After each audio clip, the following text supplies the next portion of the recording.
Hello mga kabady, yan po ang tulay na magkukonek sa Davao City at saka sa Samal City.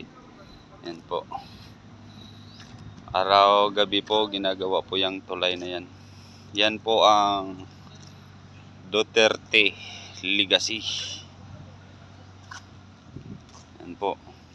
Dito po sumasakay sa ferry yung from Davao going to Samal.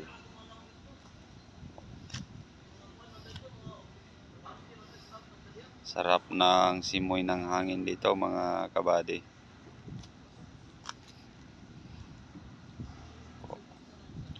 Davao City going to Samal.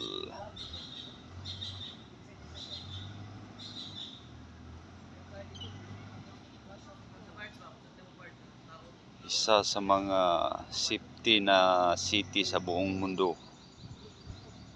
Davao City.